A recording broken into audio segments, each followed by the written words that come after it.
झन्डै चिप्लेर लडेर भने चप्पलले चिल्ले भइसक्यो। स्कुटरको कलरै लाग्ने गरी लडेको एयर फिल्टर यो नटहरू सबै लुज गर्दै रहेछ। झन् राम्रो सर्भिसिङ हुन्छ भनेर साइलेन्सरै पड्किन ला भनेर लगाइदिएर भने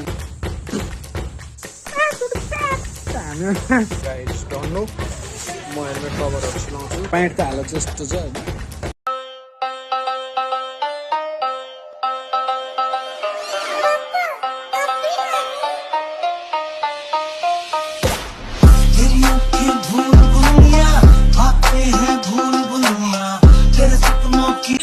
गुड मर्निङ गाइज, तपाईँहरूलाई के छ भने सन्चै हुनुहुन्छ? म चाहिँ सन्चै आरामै छु होइन। तपाईँहरू पनि सन्चै हुनुहुन्छ भन्ने आश गर्दै आजको ब्लग सुरु गर्दै। अनि मैले त अहिले 10 बजिरहेको छ होइन। अनि मम्मीलाई चाहिँ हिजो सन्चो भएन क्या, अनि सन्चो नभएर आज पुग्न जानुभएको छ मम्मी र ड्याडी। अनि त्यही भएर म चाहिँ पसलमा अहिले यता पसलमा छु। कुचो सुचो लाएर बसेँ होइन। सफा चाहिँ खासै केही छैन, गर्नुपर्ने हो भ्याएको छैन त्यही हो गाइज होइन। अनि सन्चो नभएर उता पुग्न जानुभएको छ। अनि फेरि म यहाँ झन्डै चिप्लेर लडेर भने चप्पलले चिल्ले भइसक्यो कि त्यो अब चप्पल किन्न जानला। अनि के भयो भन्दाखेरि चिप्लेर लडिदिरहेको यही भर्याङमा यहाँ पानी हालेको थिएँ। अनि यहाँ चिप्लेर स्कुटरमा बाङ्गै ठोकिरहेको यहाँ कलरै बस्ने गरी स्कुटरको कलरै लाग्ने गरी लडेको फेरि लड्दै कि भक्कै लागेको छैन रहेछ स्कुटरमा चाहिँ के ठिकै हो, पैसा चोक्यो होइन। अनि अब यता पसल आन्टीको पसलमा यहाँ चप्पल हेर्छु। त्यो आज ल्याएको थिएँ यत्रो भ्याप्स परेको चप्पल त्यो ठिक लागिरहेको छ मलाई। अनि त्यही लिने सोचमा छु। पसलमा चाहिँ आन्टी हुनुहुन्छ आन्टी चाहिँ कहाँ आन्टी कता हुनुहुन्छ? के गर्दा होइन नि आन्टी भिडियो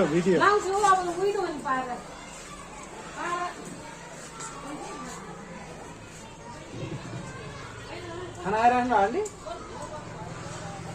ए ल एकछिन। आन्टी चाहिँ भित्र व्यस्त हुनुहुँदो रहेछ होइन। त्यही भएर चाहिँ हामी अब एकछिन पसलमै बसिरहेको छौँ होइन। अनि त्यही भएर चाहिँ एउटा खतरा लुगाको अर्डर पनि आएको छ। म यता स्क्रिनमा कतै त्यो फोटो पनि राखिदिन्छु। त्यो डिजाइन बनाउनु पर्ने छ, त्यो डिजाइन मेरो दिमाग चाटिरहेछ। अनि यो 15 तारिकसम्म चाहिएको रहेछ क्या त्यो डिजाइन। अनि त्यही डिजाइन गर्ने भनेर सोचिरहेको छु। अब यहाँको काम सिद्ध्याउँ अनि त्यसपछि हल्का अरू काम छ। अनि त्यसपछि त्यो प्रोजेक्टतिर लाग्छु म। अनि त्यसको चाहिँ म सर्ट भिडियो बनाएर राखिदिन्छु होला युट्युब च्यानलमा होइन, तपाईँहरूले हेर्न सक्नुहुन्छ। अनि अब अहिले चप्पल लिन जाने बेला पनि भेटौँ। सो गाइज मेरो अस्तिदेखि स्कुटरको त्यो अलि औडा आवाज आइरहेको थियो नि पटापटा गर्दै, त्यो चाहिँ मेरो एयर फिल्टर टाइट नगरेर रहेछ क्या। यो हुन्छ नि एयर फिल्टर यो नटहरू सबै लुज गर्दै रहेछ। झन् राम्रो सर्भिसिङ हुन्छ भनेर लगिदिएको थिएँ। के गर्दै त सर्भिसिङ गरेको त्यहाँदेखि आवाज आइरहेको थियो क्या। अनि मेरो साइलेन्सरै पड्किन ला भनेर लगाइदिएर भने मलाई गफ होइन।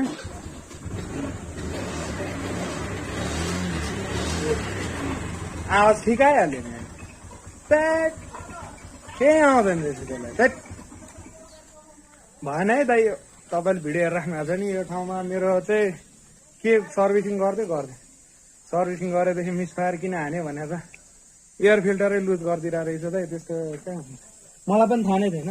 आज ड्याडी बाहिर जानुभएको थियो अनि त्यही भएर पो यहाँ नटै लुज गर्दै रहेछ क्या। अनि मैले पुरै खोलेर एयर फिल्टर मिलाएर हल्का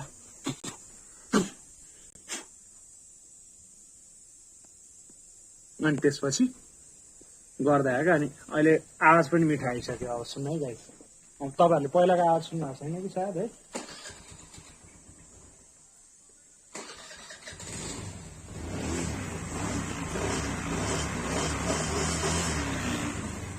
आवाज जस्तो मिठो आउने होइन। के लगाइदियो भन्दाखेरि तपाईँको यहाँ साइलेन्सरमा यहाँ भित्र कहाँ खिया लाएर पड्किन लगाएको छ अरे, त्यही भएर त्यस्तो आवाज आएको अरे क्या। तपाईँको पाल परिसकेपछि ग्यास पेल्टिङ गर्नुपर्छ।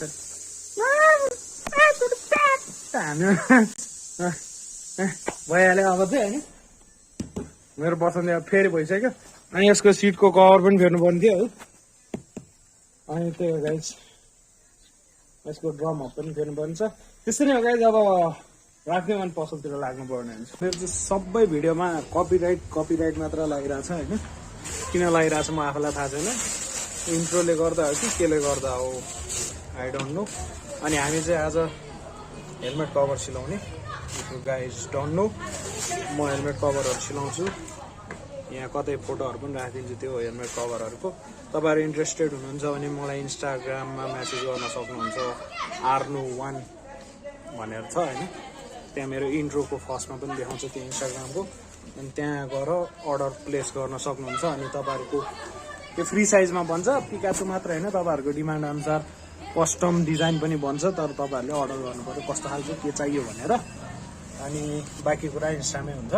अनि अहिलेलाई चाहिँ हामी कभर सिलाउँदैछौँ अनि त्यहाँतिर लाग्छौँ।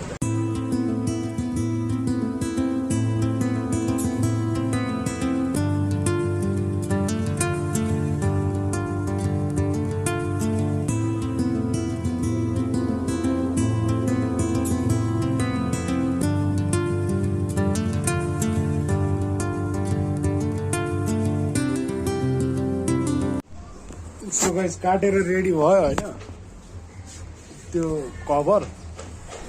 अनि प्यान्टको हालत जस्तो छ होइन, त्यही भएर चाहिँ यो गेटअपै चेन्ज गरेर गर्नुपर्ने हुन्छ है। पुरै बब्बाले धुलो पिठो हुन्छ कि, अनि त्यही भएर चाहिँ हामीले चट्ट लाएर लुगा फेरेर चिल्लो लुगा लाएर गर्नुपर्ने हुन्छ। ढाँडै दिन्छ बुढेसका लागि क्या भन्नु।